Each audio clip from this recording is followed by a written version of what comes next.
Assalatu wassalamu alaika ya Rasulullah.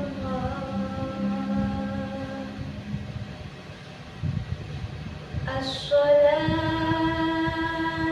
wassalamu alaika ya Habibullah.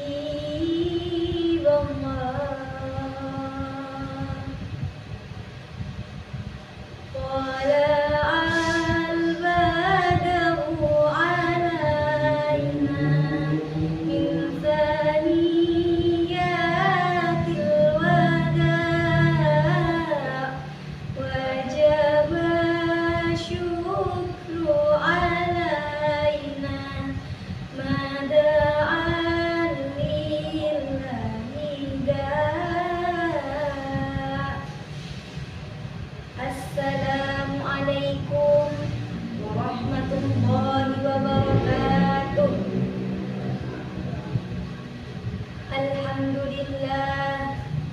Alhamdulillahi rabbil alamin.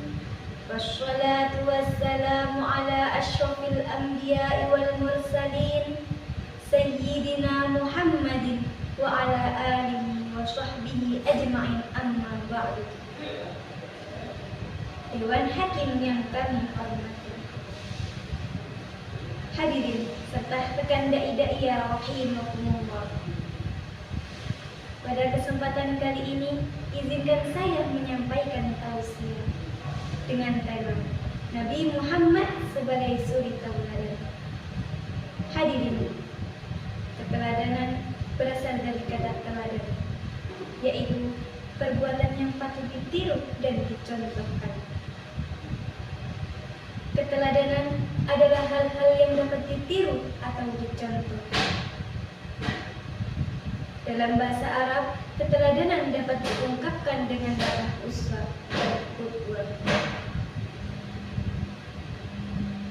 Setiap orang pasti membutuhkan seorang teladan dalam kehidupannya. Oleh karena itu, Al-Quran telah menjelaskan kepada kita bahwa hanya Rasulullah Muhammad SAW yang wajib kita jadikan sebagai figur teladan. Allah Subhanahu wa taala berfirman, A'udzu billahi minasyaitonir rajim. Bismillahirrahmanirrahim.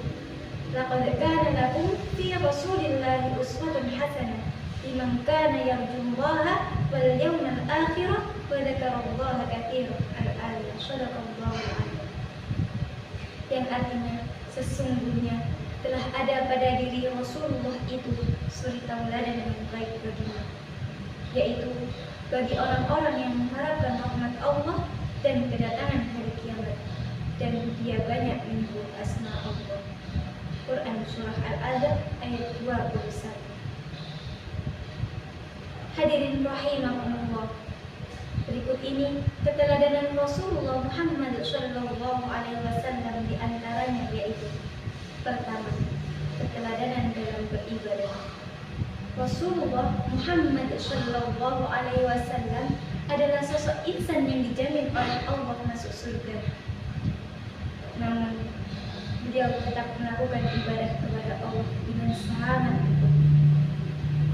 Seperti dalam satu hadis riwayat Aisyah radhiyallahu anha, disebutkan bahwa pada suatu malam ketika Rasulullah Muhammad SAW melakukan sholat malam, di dalam sholat lututnya bergetar karena panjang dan banyak rakaat sholatnya.